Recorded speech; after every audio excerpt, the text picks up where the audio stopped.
Replacement worker. News Center 5's Lisa Mitchell reports on the mounting tension.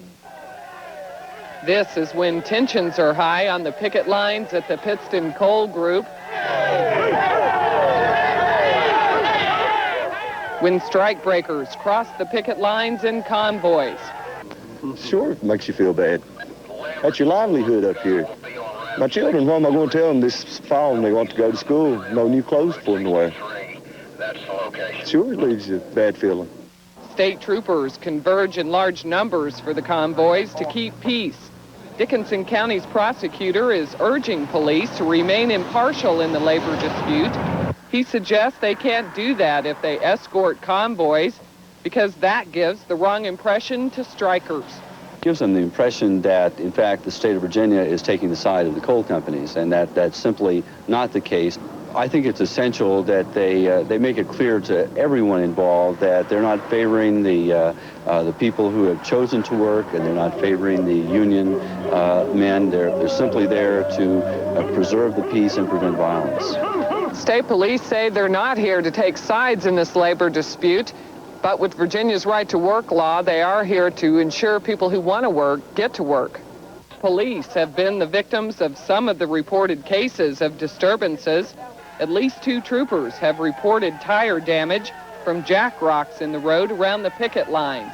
In Dickinson County, Virginia, Lisa Mitchell, News has taken his complaints against the company to national television. Harry Whitaker of Dant, Virginia, appeared on today's Donahue show on TV 5. Disabled from a coal accident and suffering from black lung disease, Whitaker is among those who had his benefits canceled by Pittston when the last union contract expired. Whitaker places the blame on Pittston corporate executive Paul Douglas. 1984. I believe you. I believe you. It's in here. It's right there, if you want to. You got it marked, do you? Got it marked. All right. It's right there 3 times. After I retired in 75, they carried me for 13 years health benefits, which they promised me. But when Paul Douglas took over Pittston Coal Company, they started then what my opinion is to bust the United Mine Workers, to eliminate them. That's another political factor. And they're wanting to take the pensioners, the 74 pensioners, which is 1,500 of them, want to use them for a bargain include to get them to negotiate a contract will fit their use. Right.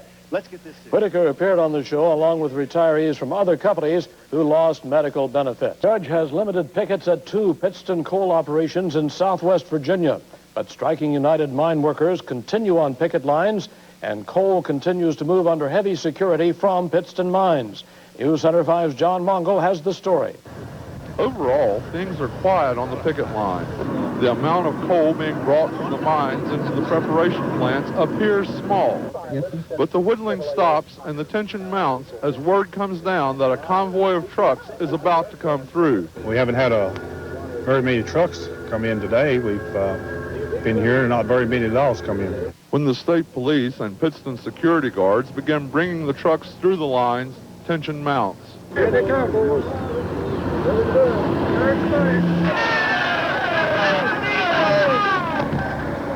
Reports of rock-throwing incidents and gunshots prompted an injunction limiting pickets at certain mines, but no evidence has been found that union members were responsible for the shots that knocked out power at the Lambert Fort mine. The company would like just to have nobody here on the picket line, I'm sure, so they could just have a free access as they would like to, but we here as the UMWA is here to prove that we're here to stay. Virginia state troopers are maintaining a constant vigil over picket sites and coal hauling roads. And some union members feel like the state police have taken sides because they're enforcing the state's right-to-work laws. But on the whole, union leaders are happy. The mines have put out very little coal. All these people that they thought was going to cross the picket line haven't crossed. At some operations, we've had a number of the people that crossed the lines have quit, haven't come back. No one from Pittston has commented on the situation since the indictment was handed down.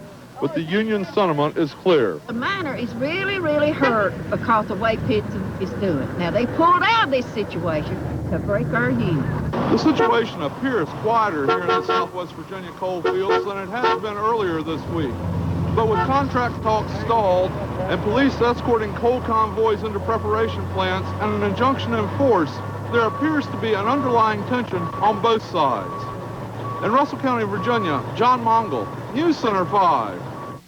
Pittston Coal by the United Mine Workers is in its 9th day. News Center 5's John Mongol reports. Virginia state troopers appear to be more numerous and more visible around and between Pittston operations and Russell and Dickinson counties.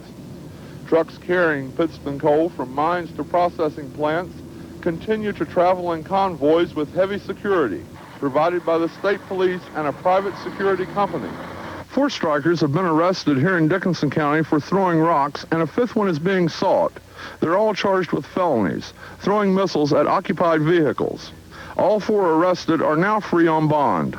Other than that incident, picketers appear quieter. An injunction entered earlier this week has limited the number of pickets around certain mine entrances. Picketers at Lambert's Fork say they have been unfairly characterized by the company, the courts, and the news media. Last night, some of the newscasts had sporadic gunfire here yesterday. No, they've been no gunshots fired at this site. It's been peaceful. And it's just alleged remarks made. I don't know where they're coming from. It discouraged me. The injunction has been placed upon our membership. There've been a lot of accusations made, but nothing proven against our members. Over the past 9 days, fewer than 15 striking miners have been arrested. Union members say they will use civil disobedience to limit traffic in and out of Pittston operations. In Dickinson County, Virginia, John Mongol, News Center 5. Miners manning the picket lines constantly gauge community support by motorists driving by and honking their horns or carrying UMW signs. But a lot of supporters go a step further. Tents or picket shacks set up outside the mine gates are filled with food and drinks for the strikers, donated by community residents and businesses supporting the union. It gives us a real boost. All of the major merchants in this area have been real supportive. We've got a lot of donations of food and of all sorts. We haven't had any need for anything, really right now. But they've been several that told us that if we did need anything, that they would be sure that we got it. The union strike fund pays each miner $200 a week, a substantial pay cut for workers used to making $15 an hour. With donations, union members don't have to worry about carrying lunch buckets to the picket line. Yeah, go ahead. It's not unusual for a supporter to show up with enough food to feed an entire work shift. Cash donations are also coming in. Mr. Hicks, he's 77-year-old, retired miner. In the snowstorm Saturday, he stopped by, talked to us, told us a few things, and he donated $10, to help us out. I mean, things like that hits home. In Dickinson County, Virginia, Lisa Mitchell, News Center 5. The miners' wives emerged to cheers and emotions from a gathering of several hundred union members. The women say they've proven this is a family strike, and they're willing to take extreme measures to support their husbands. I'm willing to do anything it takes. The number of miners' wives in the lobby dwindled after the first 24 hours, with 8 leaving because of children or other reasons. One woman, 7 months pregnant, became ill and left, but returned to the picket line. I'm back. I'm right here. The demonstrators had access to restrooms and a drinking fountain, got food deliveries, and even were offered but turned down a barrel of soft drinks from Pittston. Their only complaint was Pittston chain locking the front door. If there's a fire or anything, we've got to go down and find.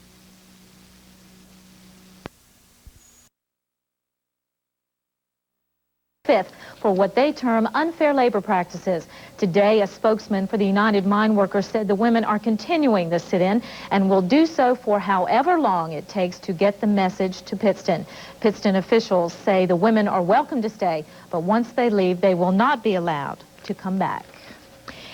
Police say at this hour, 26 arrests were made at Pittston's Moss No. 3 preparation plant in Russell County following a rock-throwing incident. 21 are facing felony charges of throwing missiles at vehicles, and 5 others face misdemeanor offenses. The cases are currently being processed before a magistrate in Lebanon, Virginia. Meanwhile, a 30-hour-long protest by striking miners' wives was peaceful at Pittston's Lebanon, Virginia headquarters. News Center 5's Lisa Mitchell reports on the conclusion of that demonstration. The end of the sit-in came as a group of escorts walked to Pittston's lobby. The miners' wives emerged to cheers and emotions from a gathering of several hundred union members. The women say they've proven this is a family strike, and they're willing to take extreme measures to support their husbands. The number of miners' wives in the lobby dwindled after the first 24 hours, with 8 leaving because of children or other reasons. The demonstrators had access to restrooms and a drinking fountain, got food deliveries, and even were offered but turned down a barrel of soft drinks from Pittston. Their only complaint was Pittston chain locking the front door. Pittston says it never made any plans to evict the women. In Lebanon, Virginia, Lisa Mitchell, News Center 5. The majority of the charges are for throwing missiles into occupied vehicles. Other charges are for failing to disperse. And one miner received an assault and battery charge.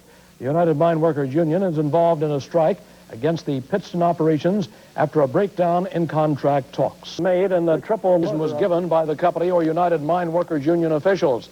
The action reportedly is not related to the union's 2-week-old strike against the Pittston Coal Group. More arrests were reported overnight at UMWA picket lines in southwest Virginia. Of the 3 arrests reported, 1 man was charged with felonious assault. But we're told the memorial period, which may be followed by a strike, stems from the union's belief that Westmoreland is helping the strike-plagued Pittston Coal Group fill its coal contracts. And that's one thing that we're looking at, these companies that would aid and assist to try to break the union. Then, you know, if they could get Pittston broke, then Westmoreland would be next. Miners here signed form letters to Virginia Governor Gerald Belials protesting that state police are harassing strikers at Pittston mines. Union officials say their president, Richard Trumka, will decide whether to call a strike at Westmoreland. The memorial period, in the meantime, is allowed according to the union under the contract with Westmoreland. My field representative down here, Roger Thomason, has asked the company to show us their orders and things are. We're not interested in their price, what they're making. If they want to show us that they're not, then I'm sure President Trump will look at that. But at this time, they refuse to do that. The Westmoreland situation surfaced Friday when hundreds of miners failed to show up for work. In Appalachia, Virginia, Lisa Mitchell, News Center 5. Say the Reverend Jesse Jackson has volunteered to speak at a union rally next Sunday in Wise County. Jackson's visit was arranged by UMW President Richard Trumka, who also plans to attend. The union hopes Jackson's involvement will draw national attention to their labor dispute with the Pittston Coal Group. Striking coal miners have been arrested for blocking access to Pittston Coal Group operations. News Center 5's Lisa Mitchell reports. Busloads of arrested strikers from the McClure mine got a hero's welcome from supporters as they arrived at Clint Woods Courthouse to face charges of unlawful assembly and blocking roads. Several arrest injuries have been reported. Well, there was choking the men when they load them on the bus, twisting their arms, twisting their ears, dragging them on the hardtop road. Dragging them on the hardtop. Were y'all resisting? No, we just sat there. Wasn't no resisting. The arrest came after miners assembled in mass at Pittston operations, using vehicles and their bodies to block access. The point is somebody's going to have to get involved. That's the only point. What do you mean? Well, I mean, the governor. I mean, if you got 1,500 people down here that wind up in jail, what are you going to do? Nearly half of the miners at Pittston's preparation plant are Westmoreland Coal Company workers who have been called off the job for 3 days by the union, while a strike against Westmoreland is considered. We got to make sure that they win, or that Westmoreland won't try the same thing. The union's grievance with Westmoreland is suspicion the company is helping Pittston through the strike and is not living up to its UMW contract. In Southwest Virginia, Lisa Mitchell, News Center 5. Civil disobedience. The miners say they don't want any violence. They simply want to block the entrance to the mine, keeping out any temporary replacements. It's obvious that 1,300 people in the state of Virginia is going to be out of jobs if Pittston is allowed to scab these mines with Tennessee and Kentucky workers. And we have no choice but to be here. With similar demonstrations at 2 other mines, UMW officials say they hope to get Governor Gerald Belials involved. The constant presence of state State Police doesn't deter these miners who say they're ready and even anxious to go to jail if it will help the coal miners' cause. 2 busloads of strikers have been arrested so far. Those arrests came in Dickinson County. And although strikers here have avoided arrest up to this point, they figure it's only a matter of time. Stephanie Boyd, Eyewitness News 11. Striking miners continues to swell, and reports of violence are growing by the hour. Newswatch reporter Mark Wildman has obtained some home video, which seems to back the miners' claim that police are treating the strikers with force. Authorities say they arrested about 200 demonstrators yesterday for blocking access to Pittston operations. But the UMW says the number was closer to 300 and that some of those suffered injuries during their arrest. This home videotape obtained by Newswatch clearly shows that striking miners were dragged off the roadway yesterday. Newswatch later learned that 4 of the miners were treated at Dickinson Medical Center but were released after treatment. Officials at the Virginia State Police headquarters were unavailable for comment this afternoon. Strikers were back at mine entrances today, and Newswatch has learned that no arrests were made this morning. On the Newswatch in Southwest Virginia, Mark Wildman, WKPT News. Also, nearly 150 Clintwood High School students walked out of classes today in support of the striking miners. In Washington, no new talks are scheduled between the two sides. Demonstrations along picket lines at Pittston Coal Group operations.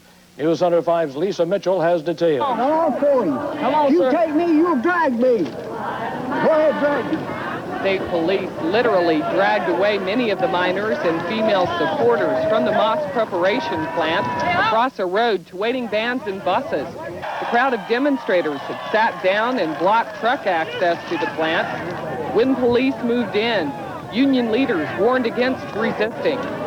If they come to arrest you, do not resist arrest. This is a peaceful demonstration. Some miners under arrest used their weight to rock the buses. One miner in the crowd lost consciousness and was transported away by ambulance. No other serious injuries were apparent. Unlike Monday's arrest of more than 200 at the McClure mine, at least a half-dozen miners arrested at McClure reported getting injured by police, including James Gibbs. You act like I was a piece of bad meat, and I don't think I deserve that. In 2 days now, more than 700 union members or supporters have been arrested. Among them, Union District 28 President Jackie Stump. The miners arrested here weren't taken to Russell County's jail in Lebanon. Instead, they were transported to a state correctional facility in the Blackford community in Russell County, Virginia. Lisa Mitchell, News Center 5. Coal miners have walked out of school and set up their own style of picket line. Clintwood's courthouse steps had a crowd of high school students wearing camouflage clothing like that worn by striking miners to show solidarity. The students had signs supporting the union and awaited word on whether they will be suspended from school. We decided to support our families. My dad and the whole family more or less works in the mines. And, you know, without the mines, there's nothing around here.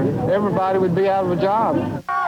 Clintwood students said they were joined by others from Irvington and Haysize High School. A petition circulated in the courthouse asking school officials not to suspend the students. No comment from school officials. They passively blockaded a mine entrance.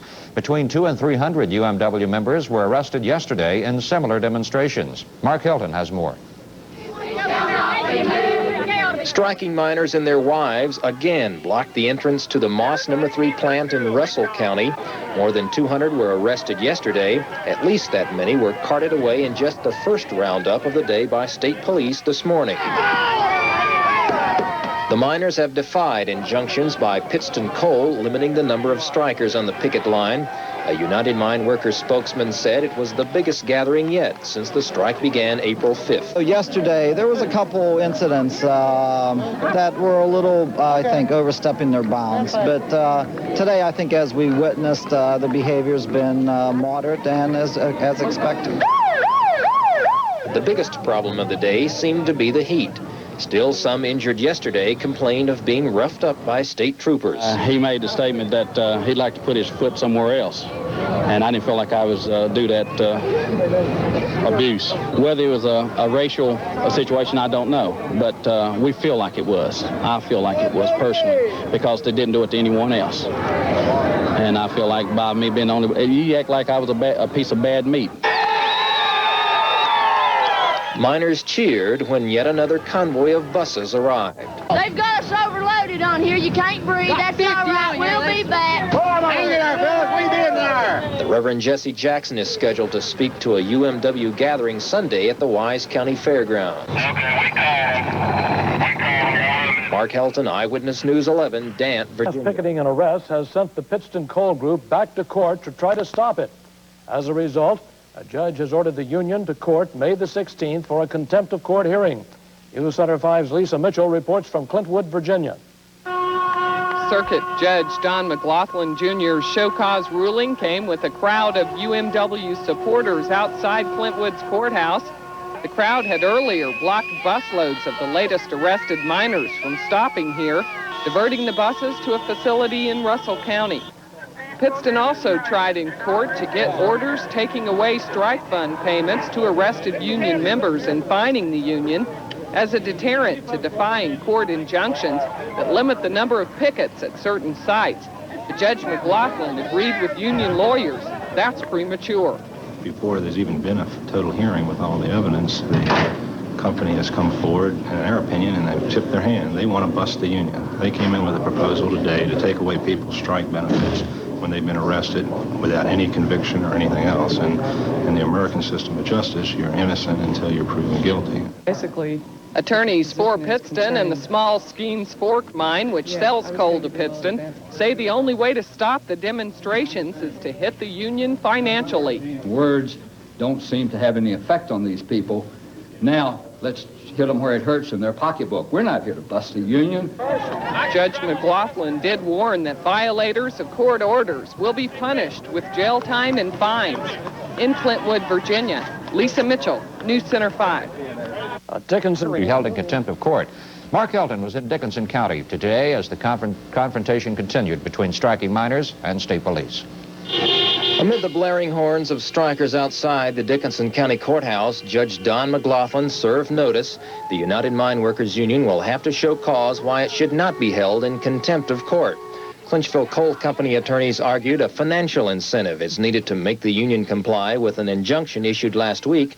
That incentive would include termination of strike benefits for miners arrested on the picket line and a minimum fine against the UMW. They asked for a fine of $100,000 each day the union violates the injunction.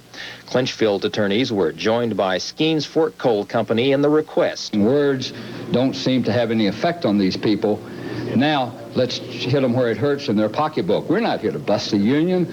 If they had left us alone and so we could mine coal, we'd never been here. No union representatives testified at the hearing. District 28 President Jackie Stump and International Vice President Marty Hudson did not show when they were called to the stand. Union attorneys argue the company was prematurely asking for a fine, that a fine prejudges guilt. The company has come forward, in their opinion, and they've tipped their hand. They want to bust the union. They came in with a proposal today to take away people's strike benefits when they've been arrested without any conviction. Late this afternoon, Judge McLaughlin denied motions to terminate strike benefits to union miners and a fine against the UMW. McLaughlin said due to a crowded court docket, the earliest day a show cause hearing could be held is May 16th. Mark Helton, Eyewitness News 11, Clintwood, Virginia. Conrad reports among those taken into custody today was a non-union truck driver. A truck driver was taken into custody by the Virginia State Police for waving a weapon at striking miners as they picketed the Pittston Coal Group's Moss No. 3 operation in Russell County. They was coming back out through the line. One of them stopped. The last one stopped on the side of the hill there and brandished a weapon at some of our people that was picketing here. We went to file a charge for a guy pulling a gun on the shore and picket line, and the magistrate would not, at Lebanon would not write the warrant.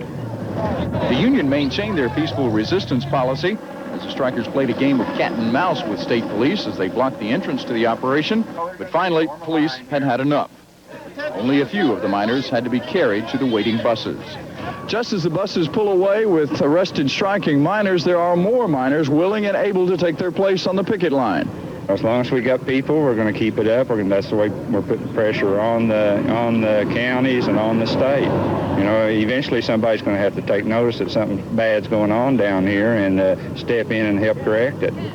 With no new contract negotiations in sight, the miners vow to continue to do whatever it takes. If you don't love it, leave it. Let the song that I'm singing be a warning. When you're running down our Union, man, you're walking on the fighting side of me. In Russell County, Virginia, Jim Conrad, News Center 5. Virginia high schools walked out of class today in support of the United Mine Workers strike. About 70 Lebanon students marched from their high schools to stage a picket at the Pittston Coal Group's headquarters. Everybody just wants to support their parents, their families, anybody who's for the union, arrested, anything that's happened. The students say they're not afraid of being expelled because of their actions. I don't care how long you got to stay out of school, as long as it takes.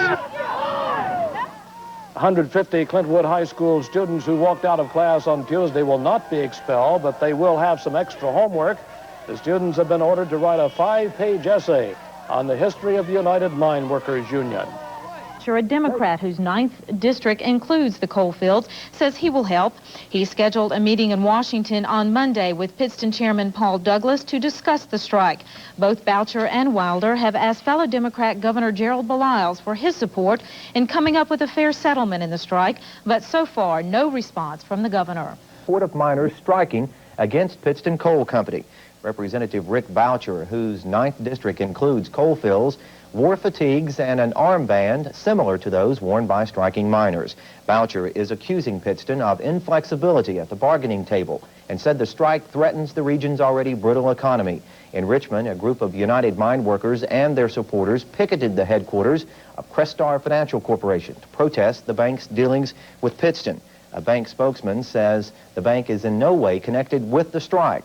And a 5-day walkout at Westmoreland Coal Company has prompted company officials to file a $2 million lawsuit against the UMW for illegal stoppage.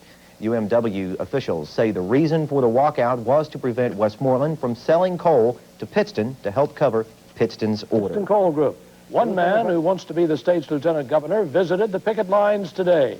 Beyond, the responsibility of the governor, which he does have to keep the to maintain law and order in Virginia, whether it's here or in Northern Virginia or Tidewater, to the degree of which there is not neutrality on the part of state officials, is obviously, become a major issue down here. That's what I'm here to try to find out. If you'll back us, we'll see that you get in office, buddy. Down here. The state senator heard a lot of questions, but offered few answers to the many problems surrounding the nearly month-long strike. One striking miner was arrested for throwing a rock at a truck as it entered the Moss No. 3 preparation plant in Russell County. Watch here. Hey, Paul! You better make it while you can!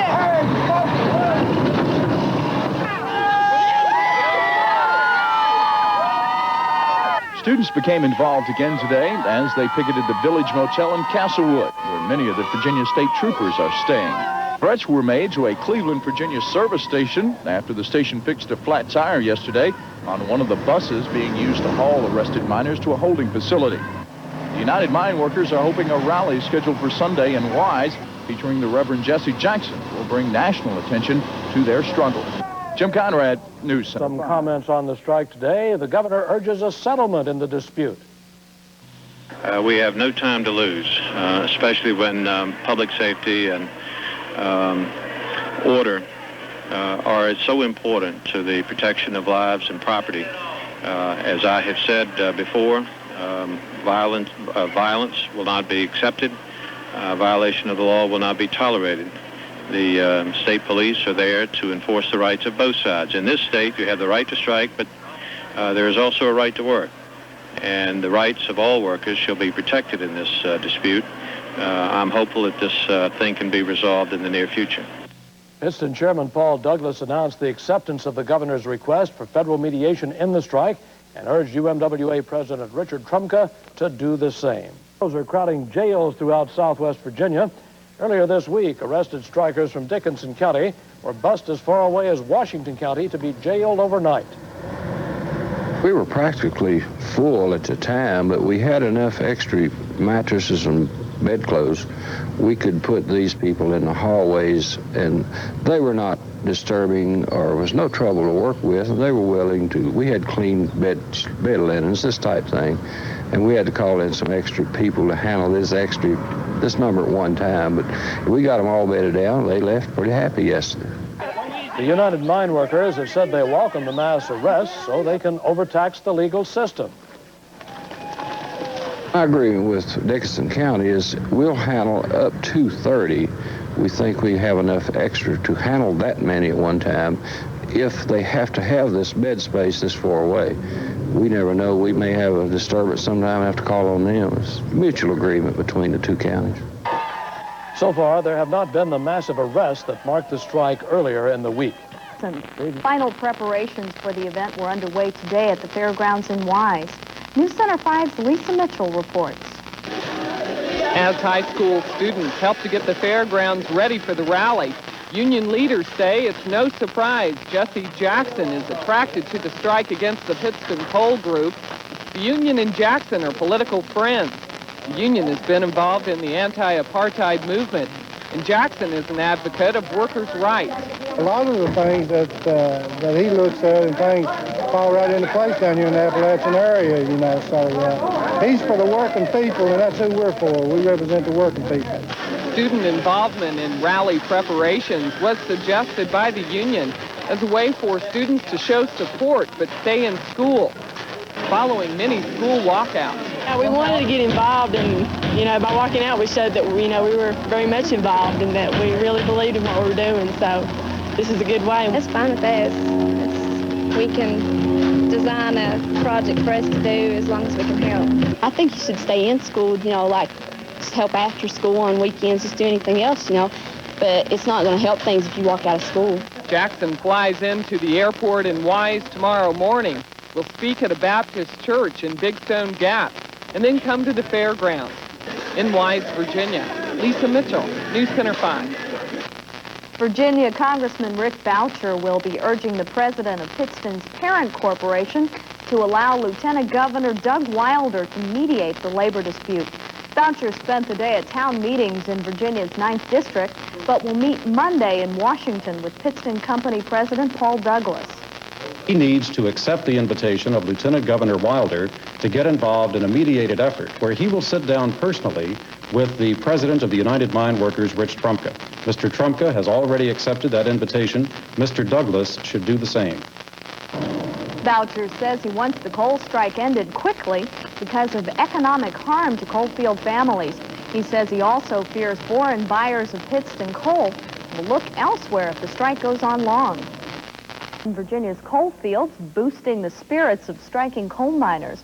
Jackson advocated workers' rights during a speech to a crowd of 10,000 in Wise and gave a sermon about community support for the strike at a church in Big Stone Gap.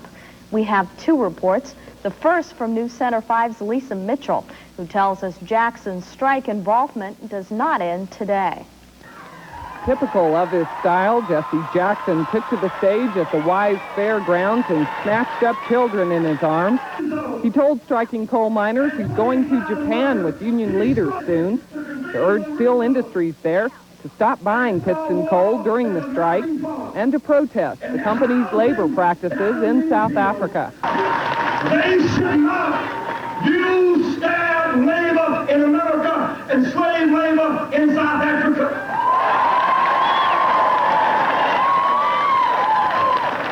Jackson had a message for strike replacement workers running Pittston operations. He says they're cutting their own throats.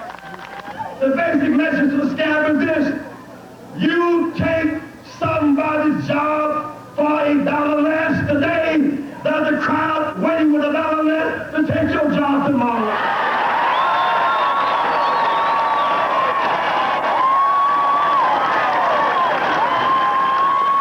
UMW President Richard Trumka encouraged miners to continue mass picket line demonstrations that have led to the arrest of more than 1,000 strikers so far. Trumka says the union will not give up its fight with Pittston over job security. We, the young, the old, the crippled and infirm, the healthy, all of us gathered here today are the heirs to the legacy of sacrifice and struggle that built our great union, and we will not go back.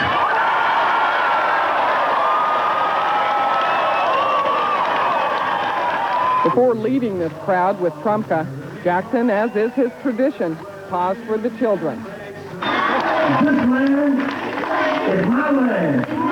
It was made for you and me. In Wise, Virginia, Lisa Mitchell, News Center 5. I'm Holly Harris in Big Stone Gap, where Jesse Jackson preached the Sunday morning service.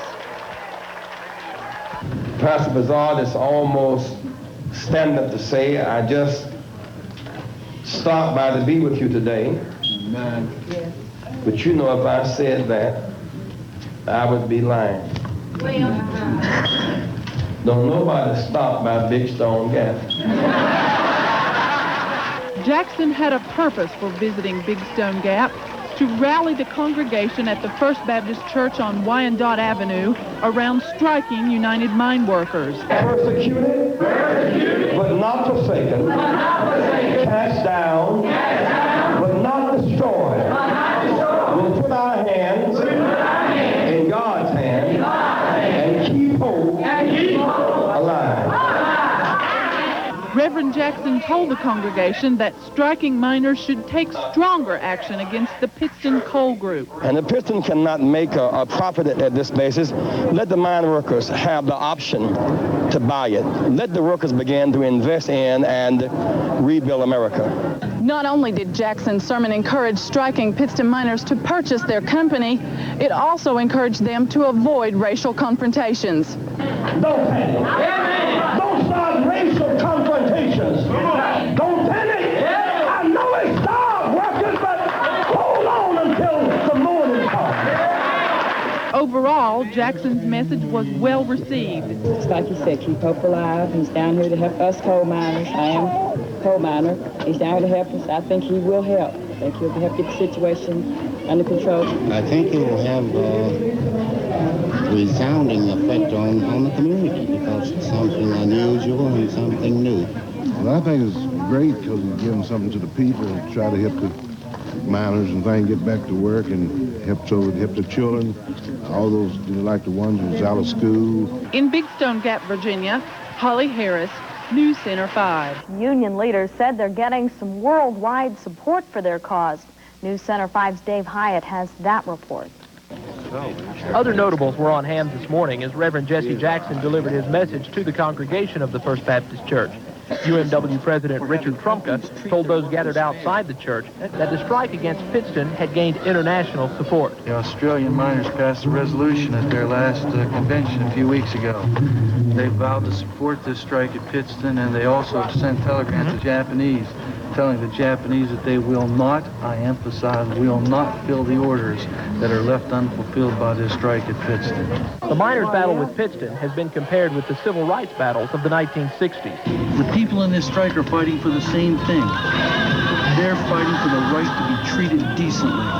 They're fighting for the right to have their standard of living preserved. They're fighting for these communities. They're fighting for Big Stone Gap and the kids at Clintwood, the kids at all of those high schools, and their futures. Trumka feels lawyers for Pittston are prolonging the strike at the bargaining table. We've got these lawyers that come to the table. Now, they get paid while the dispute goes on. They don't get paid if the dispute is settled. It's like going out to some of my miners and saying, here, how about laying yourself off? There are too many of my miners who would lay themselves off, or their families would want them to. In Big Stone Gap, Dave Hyatt, News Center 5. The union wanted Jackson to come was to focus national media attention on their plight, and they succeeded. Major newspapers and several networks covered the rally, including NBC. Church services in the Virginia coal fields were held today under the shadow of a strike, the most serious strike by coal miners here in more than a decade. We pray for both company and union because we need both of them. Working in the mines is a dangerous occupation. Perhaps for that reason, many miners and their families are deeply religious. But now, the coal company wants the option to require miners to work on Sundays. But we've told them over and over again that we would give every opportunity to accommodate somebody if the schedule were to happen to call for him to work on Sunday. But the miners would be responsible for finding replacements to work on Sundays. Not an easy task here. Kinley Jones, NBC News. Workers are going back to their jobs at midnight tonight. The union workers say they are ending their work stoppage because Westmoreland has severed contract ties with the strike-plagued Pittston Coal Group. News Center 5's Lisa Mitchell with details. Westmoreland union workers walked off their jobs 8 days ago. Many joined the Pittston picket lines just as mass demonstrations led to more than 1,000 arrests. Now Westmoreland workers say they're going back to the mines because Westmoreland is severing a pre-strike contract with Pittston. That contract called for Westmoreland to buy coal in West Virginia and sell 300,000 tons of it to Pittston. Workers say Westmoreland executives, meeting with union representatives at a Big Stone Gap restaurant, are also offering to address work policy grievances. We hope to iron out problems we're having locally here, and our people are fully behind the International Union, and if they call on us for help again, we'll be right there to help them. That's the sentiment of all of our people. Meanwhile, Pittston picket lines are thin and quiet, a sharp contrast to the demonstrations. Miners did converge in numbers here in Russell County, but dispersed when they say it appeared Pittston isn't loading or hauling coal at its operations. We were prepared, and the word started coming back from all the picket lines that there's no activity. And we've been here since very early this morning, and not one truck has run. It appears that for whatever reason, they've decided not to run today, and we're hearing that it may be through the next day or two. But you never know. But when they start to run, we're going to be there. No comment from Pittston on its operations. In Southwest Virginia, Lisa Mitchell, News Center 5. Mike Odom has sent a personal letter to UMW President Richard Trumka, urging him to agree to federal mediation of the strike. Trumka has rejected federal mediation, but accepted Virginia Lieutenant Governor Doug Wilder's offer to serve as mediator. In his letter, Odom also asked Trumka to stop violence on the picket line. At the South Mountain Mining Company's number 2 mine near Norton, Virginia. There were serious injuries, but no fatalities. And as Tom Callan reports, the accident occurs just days after a recent inspection. 30 miners work at the South Mountain Mine. Early today, 12 men boarded a miniature electrically powered rail car, which would take them deep into the mine. Suddenly, the car jumped the tracks, skidding down the hill. 8 of the men were injured. 4 others escaped to safety. 1 man with a depressed skull fracture was flown to Holston Valley Hospital and Medical Center. Laura Williams, first lieutenant with the Northern Virginia Rescue Squad, was one of the first on the scene. They proceeded to bring them out, a couple at a time after our arrival. The first patient, we triaged all of our patients and took the most critical out first. The South Mountain Mine is now closed on orders from the Virginia Department of Mines. Every mine in Virginia receives a complete inspection every 90 days by the Virginia Bureau of Mines. The South Mountain Mine was last inspected on March 8th and 9th of this year. But this morning, something went wrong. Mine safety experts from Virginia and from the federal government will be visiting this mine tomorrow to find out what happened. Tomorrow, we will be sending 4 inspectors from the Division of Mines up to the South Mountain Coal Company, mine number 2, to start the complete investigation of the accident which occurred this morning. But tonight, the men who work at the South Mountain Mine are wondering whether the rail car lost power or whether the brakes simply failed. On the News Watch at the South Mountain Mine in Virginia, Tom Callan, WKPT News. One of the injured miners, Arthur Fleming, was taken to the trauma center at Holston Valley Hospital. He is listed in critical condition. Miners at the Westmoreland mine in Big Stone Gap, Virginia, went back to work today. They walked off the job on April 21st as a show of sympathy for the striking miners at the Pittston Coal Company. A spokesman at Westmoreland told WKPT that the company is going to federal court in Abingdon, Virginia, to file a $2.1 million damage suit against the United Mine Workers for that work stoppage. Westmoreland had been supplying coal to a subsidiary of Pittston during April, but Westmoreland ended the contract talks with the American Eagle Company 2 days ago. Another late development in the United Mine Workers strike against Pittston. UMW President Richard Trumka this afternoon called for a 7-day cooling off period between the union and Pittston. Trumka gave no deadline for acceptance of his proposal. If a cooling-off period is accepted, the following would happen. The strikers would be required to end their public demonstrations, and Pittston would agree to no further production of coal by non-union workers.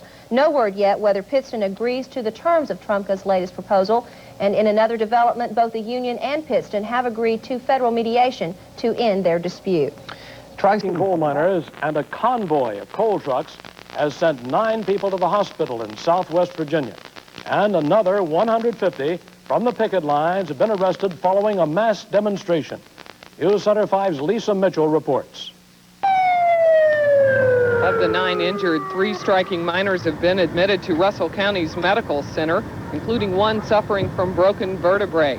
The incident happened along this road near Pittston's preparation plant when a convoy of coal haulers confronted picketers. Police say rocks were thrown, but the union denies that. A pickup truck from the convoy ran over miners along the road. Next thing I know, I must have got knocked down by the pickup. And then I looked back up, and he was coming back at us. He had backed up, and he was coming back at us again to try to run us over to finish us off.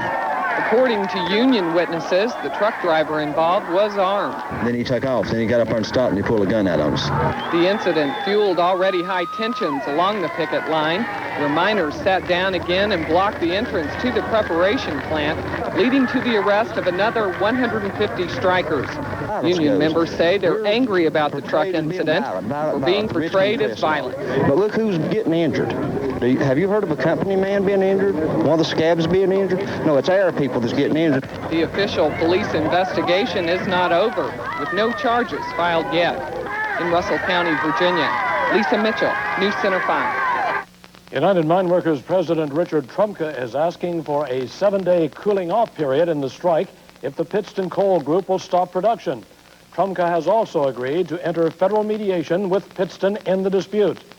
In Washington, 9th District Virginia Congressman Rick Boucher says he has been encouraging both sides to agree to mediation by the Federal Mediation and Conciliation Service. I think that's the best thing that can happen.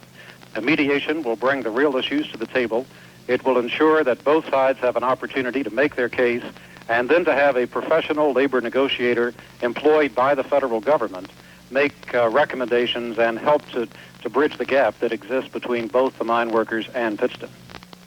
Good evening. Several days of quiet on the picket lines of the United Mine Workers strike have been shattered. 9 miners were hospitalized today when an escort truck drove into the line. News Center 5's Lisa Mitchell has the latest from Russell County. Of the 9 injured, 3 striking miners have been admitted to Russell County's medical center, including one suffering from broken vertebrae. The incident happened along this road near Pittston's preparation plant when a convoy of coal haulers confronted picketers. Police say rocks were thrown, but the union denies that. A pickup truck from the convoy ran over miners along the road. Next thing I know, I must have got knocked down by the pickup. And then I looked back up, and he was coming back at us. He had backed up, and he was coming back at us again to try to run us over to finish us off. According to union witnesses, the truck driver involved was armed. Then he took off. Then he got up there and stopped, and he pulled a gun out on us. The incident fueled already high tensions along the picket line, where miners sat down again and blocked the entrance to the preparation plant, leading to the arrest of another 150 strikers. Union members say they're angry about the truck incident for being portrayed as violent. But look who's getting injured. Have you heard of a company man being injured? One of the scabs being injured? No, it's our people that's getting injured. The official police investigation is not over, with no charges filed yet. In Russell County, Virginia, Lisa Mitchell, News Center 5. And I'm Betty Payne. Thanks for being with us this evening. Richard Trumka, president of the United Mine Workers Union, is asking for a 7-day cooling-off period for mediation. But Pittston has not agreed to the terms proposed by the union. Meanwhile, no one was hurt today in the strike-torn coal fields of southwest Virginia. But as Tom Callan reports, the UMW says Pittston has a deliberate strategy to create violence.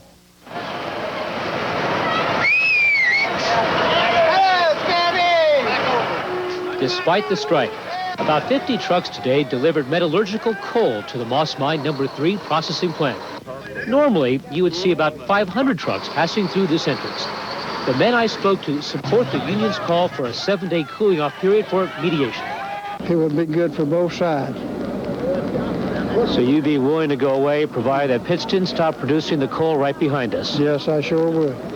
Passions are still high today, but without yesterday's violence, as the army of green miners restrained themselves in their face-off with battalions of blue state troopers. This is the Gravelick Baptist Cemetery, a small plot of land just a mile down the road from Moss Mine number 3. Many of the men buried here lost their lives during the violent mine upheavals earlier in the century. It's that violent past that both the UMW and Pittston say they're trying to avoid. But union spokesmen say Pittston is willing to use violence in this strike in order to turn public opinion against the miners. Spokesman Marty Hudson claims replacement drivers from eastern Kentucky and West Virginia can make big money by creating turmoil. That the drivers will get more money the more problems and violence that they can incite out of the pickets. They make more money as they get more problems incited from the pickets. The UMW is confident it is winning its battle with Pittston. They feel they scored a big victory this week when Westmoreland Coal abrogated its contract with a Pittston subsidiary, stopping the delivery of about 300,000 tons of coal. On the News Watch in Southwest Virginia, Tom Callan, WKPT News. A spokesman for the UMW says this will be a long strike unless Pittston changes its position on several issues. Both the union and company agreeing to mediation. United Mine Workers Union called for a 7-day cooling-off period, promising to stop mass demonstrations if the Pittston Coal Group would stop coal production. But as News Center 5's Lisa Mitchell reports, Pittston says no. I'm not doing anything wrong. I'm not the one causing the violence out there. We're exercising our legal rights. We're operating the mines. It's the union that's conducting the violence and in direct defiance of a court order. On the picket line, strike coordinators aren't breathing optimism to union membership about the agreement on federal mediation because Odom has rejected the cooling-off period. If the company would, honor the request for a cooling-off period, then I would think that they would be serious about the mediation. The union's call for a cooling-off period was intended to cool tempers on the picket line. We have probably 1,500 upset coal miners in this area right now, plus their families and plus the community. So I think it was a situation that President Trump wanted to get a handle on to make sure that we kept everybody under control. Union officials say they expect more problems like the clash between miners and a coal convoy that sent 9 people to hospitals, one with serious injuries.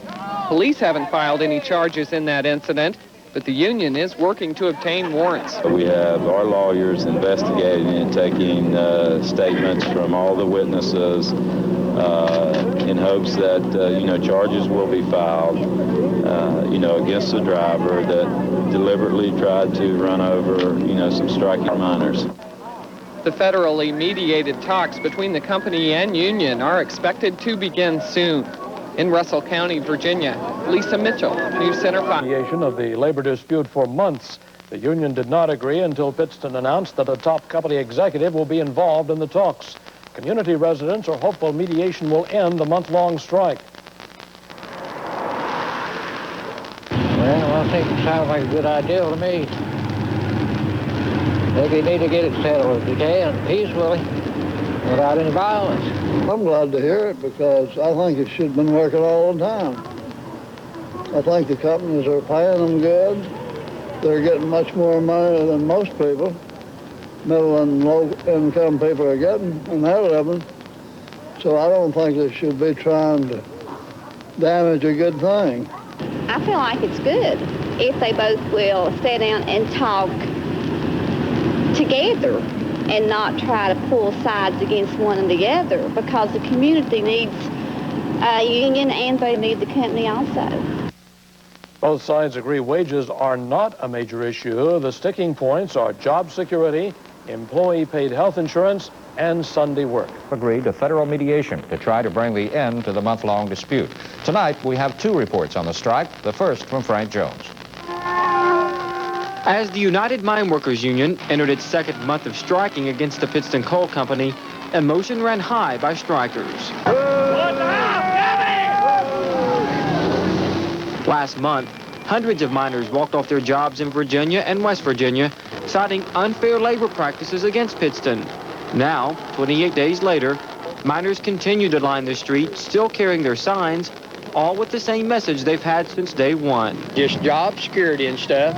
That's what they're trying to do away with, their job security, trying to work us 7 days a week. Well, I'd like to see this unfair labor business straightened out, for one thing, practice.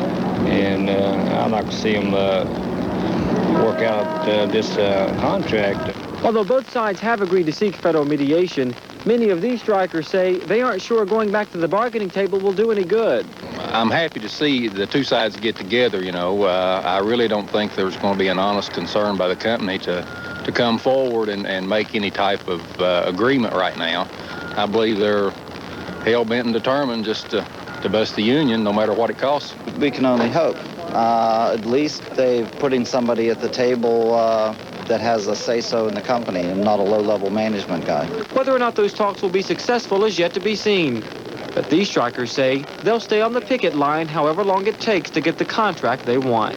We're going to die for this union. Why?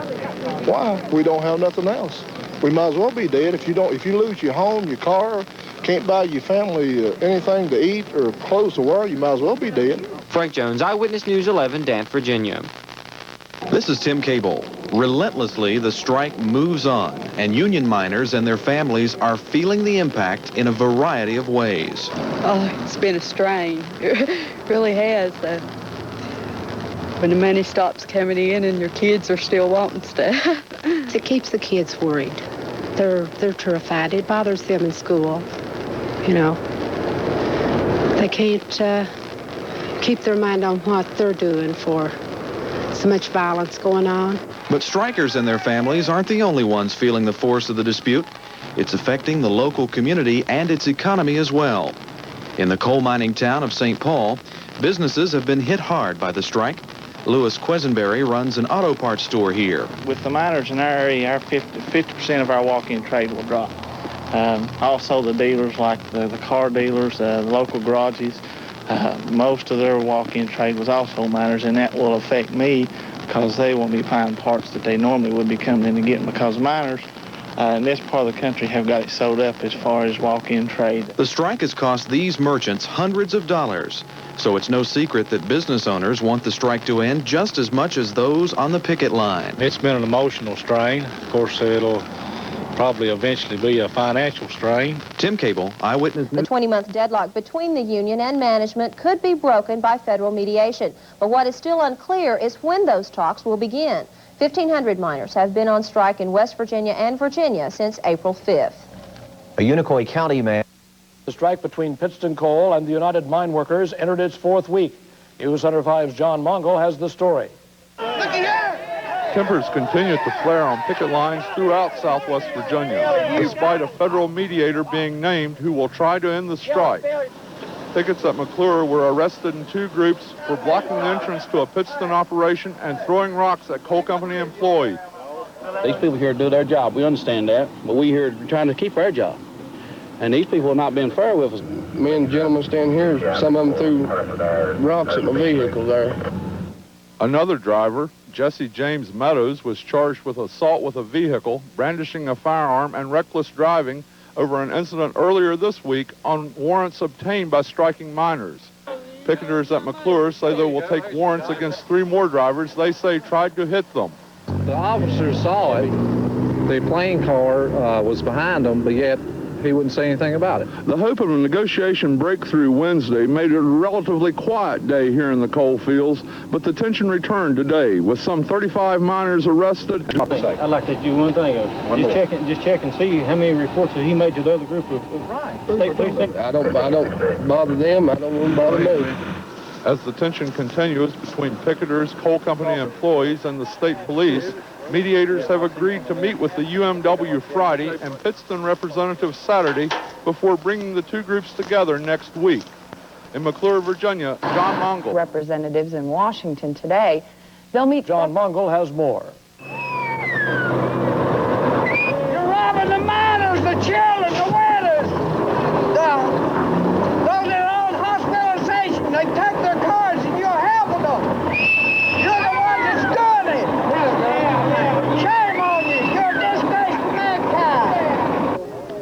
the rain and the mud, picketing miners continued to taunt truckers bringing coal into the preparation plant. Don Byer, a lieutenant governor candidate from Northern Virginia, joined the pickets to listen to their concerns and garner support for his candidacy. People's got a right to vote on it. Now, right to work law might be all right, but when you're bringing scabs in to take people's job, you ain't got a right to work law. And the judges in these counties own these coal mines. We want a right to get rid of them. There certainly don't seem to be any short-term political pressures to overturn it. I think we need to turn our attention right now to the more pressing business of getting this strike resolved. Tension is still apparent on both sides of the picket lines, though there were no massive arrests today. Striking union members say both sides need the cooling-off period that the union proposed, but that Pittston rejected. We've tried to cool our people down, tried to talk to them, and I think we've got them now to where they're back under control, and we'll go back to our civil resistance. A federal mediator was meeting with union officials today and will go to Pittston tomorrow in an effort to bring both sides together. Here on the picket lines in Southwest Virginia, striking union workers are hopeful that a federal mediator will spell a quick end to the strike, but they're not optimistic. They're setting in for long term, or, to try to break us, so we're getting prepared for that, but we can only hope, Sure, yeah, we'll get a settlement. It may be a long ways off, but... In Carbo, Virginia, John Mongol, News Center. I jumped on the bandwagon. Now, the strike has only been going on a month, and right. How much have you sold? I'd say in the neighborhood, I've grossed out about $5,000, just over and above what my normal doing is. So it's really helped me out, I know that. The sale of camouflage isn't the only strike-related economic boom. The extra state troopers called in for the strike are filling up motels. Also, a Norton resident is hoping to make money selling strike T-shirts. Wayne LaForce, the son of a coal miner retired from a Pittston subsidiary, conceived the T-shirt idea when he saw Pittston advertisements for strike replacement workers. What really got my attention to the strike was the fact that they have worked so long without reaching an agreement, and also the fact that my father has been, since the expiration of the January 1988 contract, without any health benefits at all. What the shirt shows is, of course, the corporate elite versus the labor class. It shows the upper echelon management of Pittston Coal Group in the Learjet kicking out the coal agreement. LaForce sold several thousand T-shirts with a different design during the 1981 coal strike. In Wise County, Virginia, Lisa Mitchell, News Center 5. Miners were arrested on the picket lines. The arrest came as the UMW continued to stage sit-in demonstrations at Pittston Coal Group operations, hoping to disrupt them. Most 3 needs the coal to be able to operate, and this place, along with some of the others, furnishes them coal, so they're having a pretty hard time getting enough coal to even be able to operate the plant. The plant hasn't even fired up today. In Hunacre, Virginia, student walkouts at the high school in support of the strike has led to a confrontation between the principal, students, and parents over student suspensions unless they get parental permission for leaving. If the parents give them permission for being off school premises, then we're going to excuse those students for those 1 or 2 days that they might have been off school premises. However, they will receive an unexcused absence for being away from school during either 1 or 2 days. Yeah, there's a lot of students here that's not going to get it. Because of the parents working to support the children. And he expects us to come to school with our minds on work and with our parents on the picket line. The students say they want to show support for their striking parents. School officials say they're concerned about student safety and the school's liability. Pittston President Mike Odom is on the defensive. He says news media coverage of the strike is not telling Pittston's side of the story. News Center 5's Lisa Mitchell reports. Pittston President Mike Odom reveals these company photographs of coal truck damage, which he says tell the real story of the strike. There's been no indications visually, print or television, showing the damage to the vehicles, broken windshields. contempt of court, just violating the law. Odom says he's going to start having daily news media briefings to make this type of information available. He's also launching an advertising campaign to publicize the union's rejection of Pittston contract offers, which are better than signed UMW contracts with other companies, such as A.T. Massey in West Virginia. A.T. Massey, Benjamin Coal, no pension, no medical for pensioners. Benjamin Coal, no pension plan, period. Our wage increases are superior to both of those two companies. Our pension plan is superior to the Massey's. Benjamin doesn't have a pension plan. On the picket line, union officials say the Massey contract was substandard and only accepted to end a long and bitter strike. Even if I agreed and said, Mike, you're right, that's the best contract that exists, but there's no job security in it. You could double the economics, give us 20 times the paid days off, and then just systematically put it all in the non-union sector or subcontract it all out. What good is a contract if you never get to work under it? But Odom insists Pittston contract offers guarantee union jobs, despite the lack of a successorship clause. Well, successorship doesn't guarantee job security. The union has had massive job losses in the last 6 years. And every one of those people had successorship. Successorship does not equate to job security. For the union, successorship is a major issue.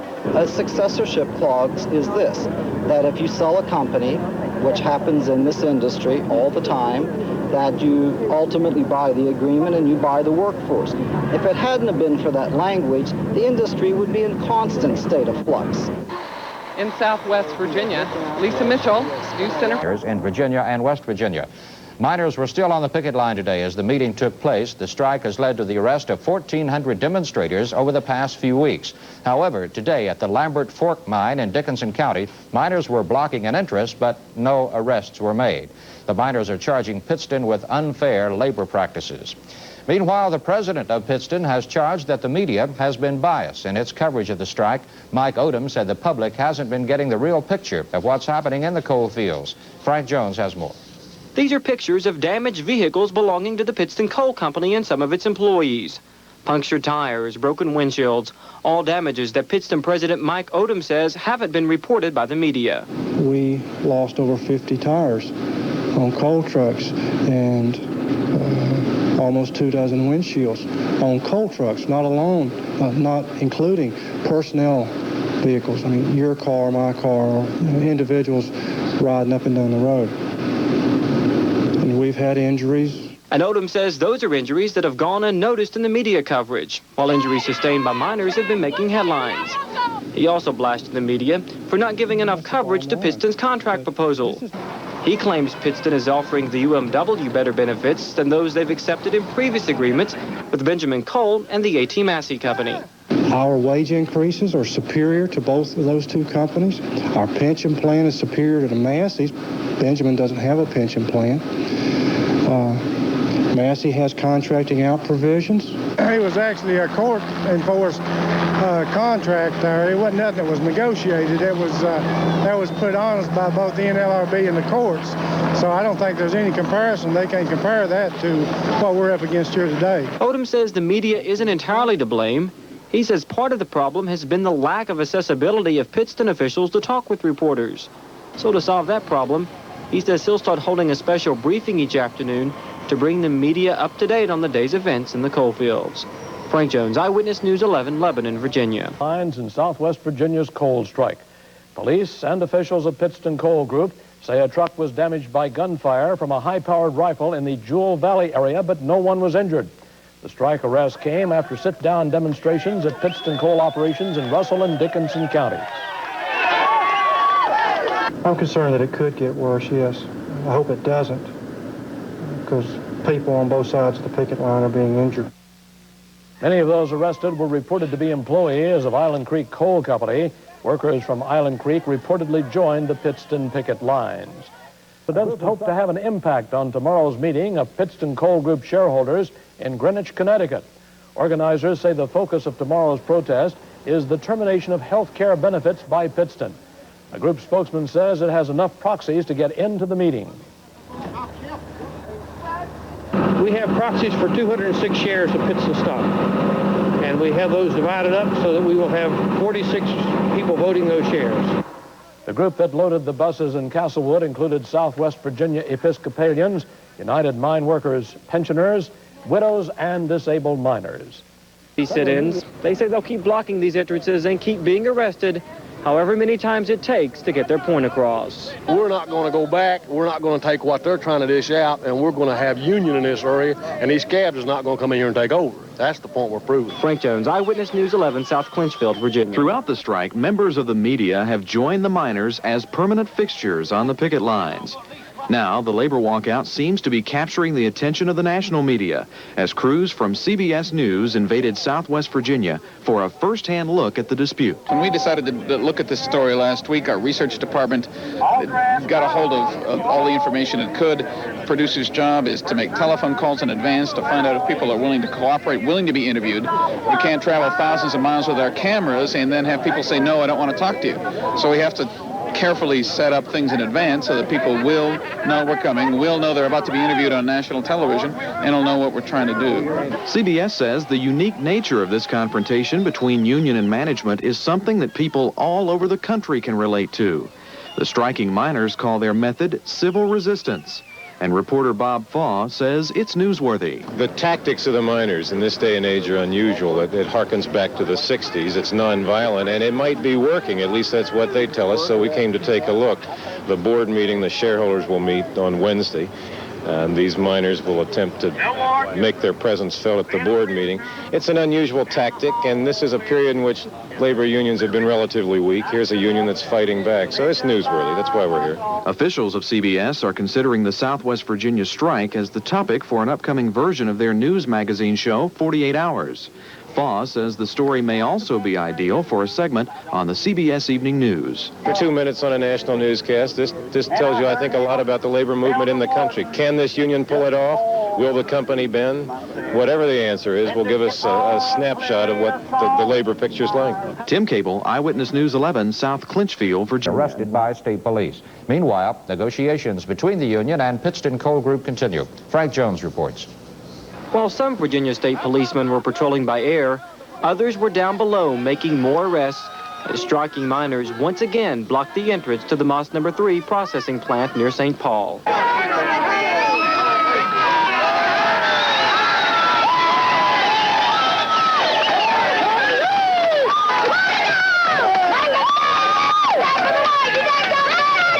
is it so important for you to do this? We're saving our union.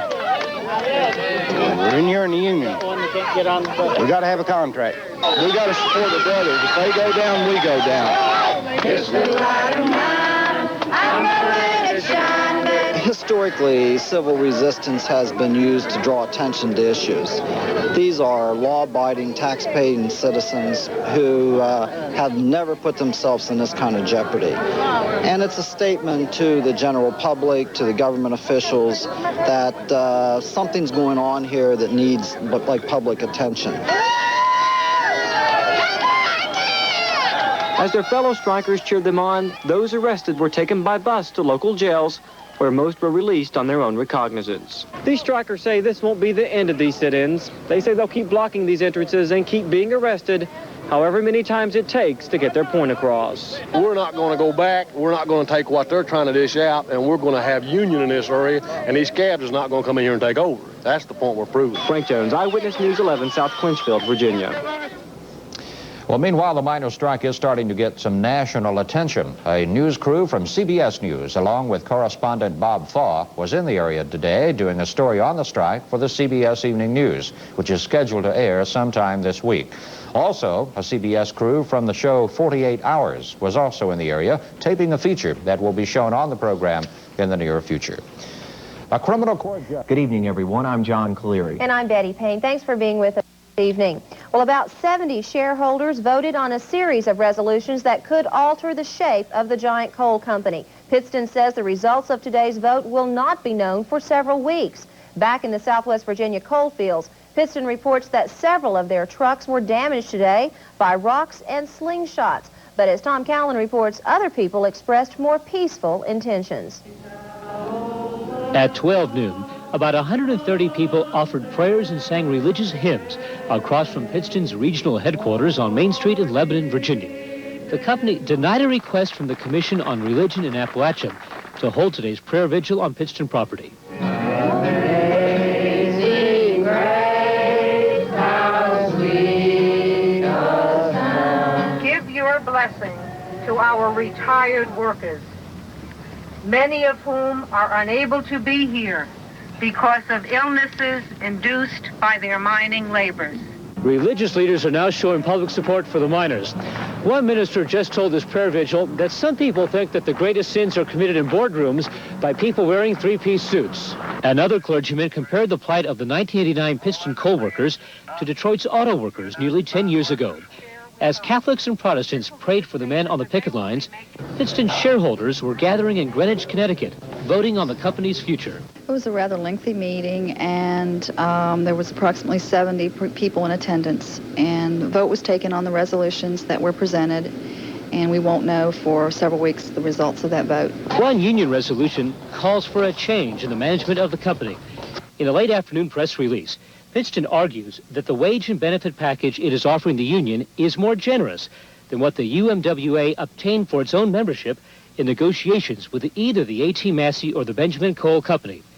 As you can see on this chart provided to WKPT by the Pittston Coal Company, their pension plan is double the amount provided by Massey.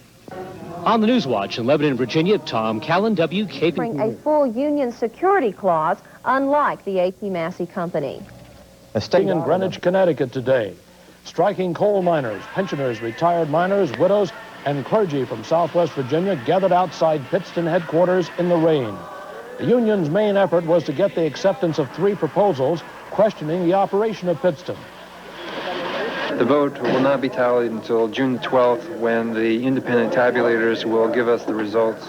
We are very confident, however, that it's extremely close. It was too close to call. And we'll see on June the 12th what the actual results are. But we know for a fact that we have the support of some of the largest institutional shareholders of this company who have voted with the union on our proxy proposals. Pittston's chairman and chief executive officer saw the vote as more favorable for the company. Ballots that we put in would constitute a very large majority. We don't know how many of them might have been put in by the union blue cards and dated after ours, which would invalidate our votes. But all the indications I have are that we won by a rather comfortable majority on Proposition 1, probably a bigger majority on 2, and an absolutely landslide on Proposition 3. The first proposal asked that shareholders be allowed to vote on the company's anti-takeover measures adopted by management. The second called for secret ballots during annual meetings. And the third asked the company to establish a committee that would study the possible sale of subsidiaries. In Southwest